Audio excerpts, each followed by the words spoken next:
வணக்கம் friends, welcome to round about case YouTube channel. எல்லாரும் எப்படி இருக்கீங்க? நல்லா இருக்கீங்களா? ஒவ்வொரு நாளும் ஒரு கோயிலை பத்தி டீட்டெயிலா இந்த சேனல்ல பார்த்துட்டு வரோம். இன்னைக்கு நம்ம பார்க்க போற திருக்கோவில் மதுரவாயிலில் உள்ள சிவசுடலை மாடன் திருக்கோவில். இந்த கோவிலை பத்தி டீட்டெயிலா தெரிஞ்சுக்கலாமா? மதுரவாயிலில் உள்ள சிவசுடலை மாடன் கோவில் தென் மாவட்டங்களில் பிரசித்தி பெற்ற கிராம காவல் தெய்வமான சுடலை மாடனை சென்னையிலும் குலதெய்வமாக வழிபடும் வகையில் அமைந்துள்ள சக்தி வாய்ந்த கோவிலாகும் இது. இது சிவனுக்கும் பார்வதிக்கும் பிறந்த மகனாக கருதப்படும் சுடலை மாடனின் அருளால் பேய், பிணி, செய்வினை போன்ற பிரச்சனைகளை நீக்கும் தலமாக பிரபலமடைந்து உள்ளது. சுடலை மாடன் இவர் தென் தமிழகத்தின் கிராமங்களில் பரவலாக வணங்கப்படும் ஒரு கிராம காவல் தெய்வம்.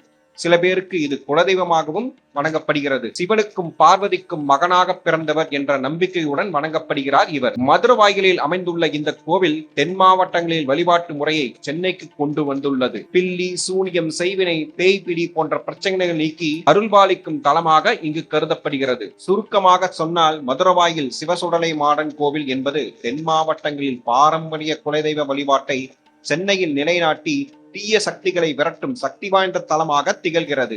அதேபோல் இங்கு இசக்கி அம்மன் சன்னதியும் உள்ளது.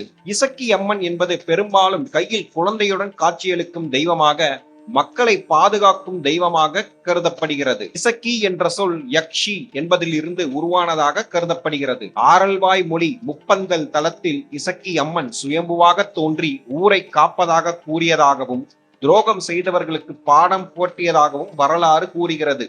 அதனாலேயே அங்கு அவருக்கு கோவில் எழுப்பப்பட்டது.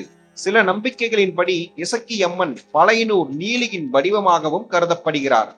குழந்தை பேறு, மக்கள் பாதுகாப்பு போன்றவற்றிற்காக இசக்கி அம்மனை வழிபடுகின்றனர். மீண்டும் ஒரு நல்ல பதிவில் உங்களை சந்திக்கிறேன். இந்த வீடியோ உங்களுக்கு பிடித்திருந்தால் லைக், ஷேர், சப்ஸ்கிரைப், கமெண்ட் செக்ஷனில் கமெண்ட் செய்யவும். நன்றி, வணக்கம்.